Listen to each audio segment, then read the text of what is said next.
अरे, फिर से एक रेप केस हो गया और मर्डर भी हो गया। जरूर लड़की बहुत मॉडर्न रही होगी, छोटे कपड़े पहने होंगे, घर से देर रात बाहर रहती होगी, बहुत सारे लड़कों से दोस्ती होगी। सही कहा ना? सॉरी, बट आपकी इस सोच को आप गटर में डाल दें, क्योंकि हाल ही में देखे गए केसेस में हमने सौरभ और मुस्कान का केस, मर्डर केस राजा रघुवंशी पे बहुत ही बातें कर ली। और बहुत से मर्डर ऐसे हैं जिसमें शादी के बाद औरतों को जला के मार दिया गया या कोइंसिडेंट एक्सीडेंट बता दिया गया और केस क्लोज्ड। ये सब एक घरेलू हिंसा के केसेस हैं और सदियों से ये केसेस चलते आ रहे हैं। कभी दहेज की वजह से, कभी रिश्ता ना चलने की वजह से, कभी इतना फ्रस्ट्रेशन होने की वजह से कि सुसाइड करना पड़ जाए, कभी फांसी में चढ़ जाना, कभी कुछ भी। आज देखा जा रहा है कि औरतें आदमियों को मार दे रही हैं। जस्ट गो बैक तो पता चलता है कि उससे कई ज्यादा औरतें मारी गई हैं शादी के बाद। लेकिन मनीषा हरियाणा के एक छोटे से गांव की एक सिंपल गरीब परिवार की बेटी, जिसके पिता सिर्फ एक मजदूर हैं, उसके हत्याकांड के लिए प्रोटेस्ट हो रहा है, धरने दिए जा रहे हैं, पर इतना करने के बाद भी उस बेटी को अभी तक इंसाफ नहीं मिला। क्यों? ना तो वो लड़की छोटे कपड़े पहनती थी, ना क्लब पार्टी में जाती थी, बस अपने घर वालों को हेल्प करने के लिए एक स्कूल में पार्ट टाइम जॉब करती थी और एक छोटा सा सपना लिए कि उसको नर्स बनना है। ये कोई एक लड़की की कहानी नहीं है, चाहे वो अरुणा शानभाग हो कलकत्ता की या हैदराबाद की प्रियंका रेड्डी। ये वीडियो बनाने का रीजन कोई व्यूज बढ़ाना या पब्लिसिटी नहीं है, बल्कि जब पुलिस एंड मीडिया अपना काम करना बंद कर दे तो हम जैसे यूट्यूबर्स को ही सामने आना पड़ेगा, क्योंकि वो मनीषा हम खुद भी हो सकते हैं, या हमारे घर का कोई, या फिर पड़ोस में या सोसाइटी में कोई लड़की। अब हम सेफ नहीं फील करते। तो हुआ क्या है इस केस में?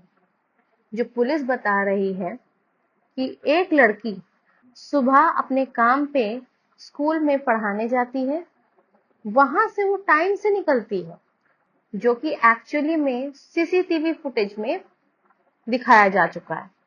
मनीषा अपने पिताजी को कॉल करती है और ये बताती है कि वो लेट घर आएगी, क्योंकि नर्सिंग के फॉर्म निकले हैं और उसे वो अप्लाई करने के लिए कॉलेज जाना है। इस बात से इस कॉलेज का जिक्र होता है, नहीं तो हमें पता ही नहीं चलता कि ये कॉलेज बीच में आया कहाँ से।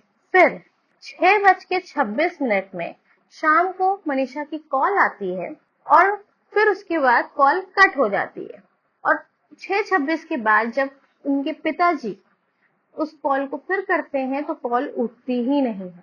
क्या आप सोच सकते हैं कि एक सेकंड पहले किसी ने कॉल की हो और उसके बाद कॉल मिलाई गई, उसके बाद तो वो कॉल वापस आई ही नहीं। उसके एग्जैक्ट 5 घंटे कुछ मिनट के आसपास 12:04 पे फिर एक कॉल आती है और उसके बाद वो फोन बंद है। हमारे देश में सरकार चाहे कोई भी आ जाए, इंसानियत कहाँ है पता नहीं, क्योंकि ये मुद्दा कम ही नहीं हो रहा। मनीषा का फोन बंद हो गया और अब आप सोच रहे होंगे कि जब फोन बंद हो गया तो उसके फादर को पुलिस केस करना चाहिए था, अपनी बेटी को ढूंढना चाहिए था। उन्होंने ये चीज की। पुलिस के पास एफआईआर करने पे पुलिस नर्सिंग कॉलेज जाती तो है, बट फर्स्ट इन्वेस्टिगेशन में वो सिर्फ वहां के कुछ स्टाफ से नॉर्मली पूछती हैं एंड वहां जो भी गार्ड्स और स्टाफ थे वो नशे में धुत थे on the time of duty. But इसके बारे में और इन्वेस्टिगेशन उस दिन उस टाइम पे पुलिस कुछ नहीं करती।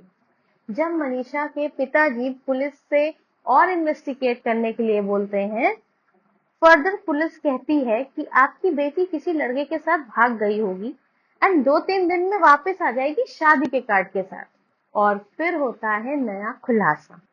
एग्जैक्ट 11 तारीख को जो मनीषा लापता हुई थी, वो 13 तारीख को मिलती है एक सुनसान सड़क के साइड पे, जो कि उस कॉलेज के 500 मीटर के रेंज में था, और उसकी डेड बॉडी बहुत ही बुरी कंडीशन में पाई जाती है। क्या आप सोच सकते हैं, एक लड़की जिसके फेस पे स्किन नहीं है, ऐसा जला हुआ है या ऐसा उसका कंडीशन है जैसे उस पे एसिड अटैक हुआ हो, उसका चेहरा बिगाड़ा गया हो, सिर्फ हड्डियां दिख रही हैं, सांस की नली ही नहीं है, गले की नली नहीं है, किडनी और यूट्रस दोनों गायब है। आप खुद सोचो, किसी केस में आपके इंटरनल ऑर्गन्स गायब हैं, इस केस को आप क्या कहोगे? इस पे भी पुलिस कहती है कि ये सुसाइड केस है। उसने कीटनाशक दवाई खाई है और उससे उसकी मौत हुई है, और उसको जंगली जानवरों ने खाया है। Can you imagine? ये जंगली जानवर करते हैं। Point to be noted, suicide अगर कीटनाशक खा के हुआ है, तो एक लड़की जो मर रही है, उसके आसपास कोई दवाई का रैपर या बॉटल क्यों नहीं है? और फेस पे जो एसिड अटैक हुआ है, क्या वो किसी जानवर ने किया है या वो खुद कर रही थी? और अगर खुद उसने किया है तो उसके इंटरनल ऑर्गन्स कहाँ हैं? और मेन चीज, का मोबाइल फोन कहाँ है?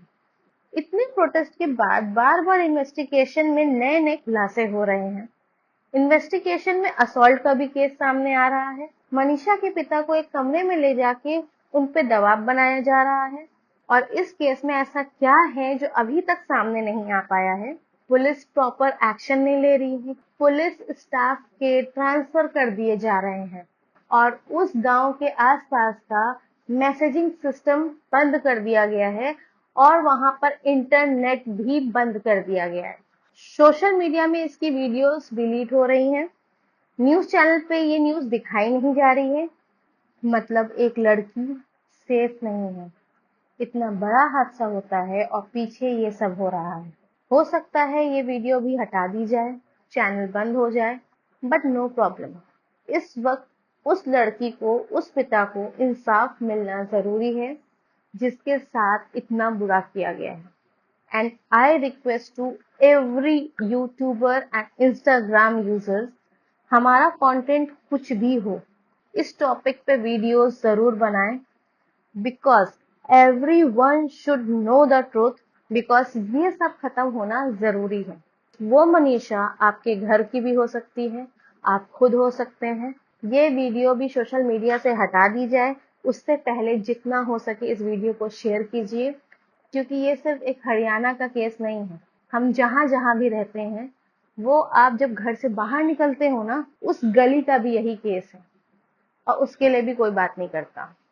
कुछ भी ना मिले ना तो भी चलेगा, लेकिन इस चीज का बंद होना जरूरी है, क्योंकि इससे ज्यादा डर तो और किसी चीज का हो ही नहीं सकता। सो अगर आपको चीजें इसके बारे में और पता चले तो प्लीज वीडियोस बनाएं, लोगों तक पहुंचाएं, क्योंकि इसकी इंफॉर्मेशंस बाहर नहीं आ रही हैं। और जितना हो सके इस वीडियो को शेयर कीजिए कि हर एक इंसान के पास ये इंफॉर्मेशन जरूर पहुंचे।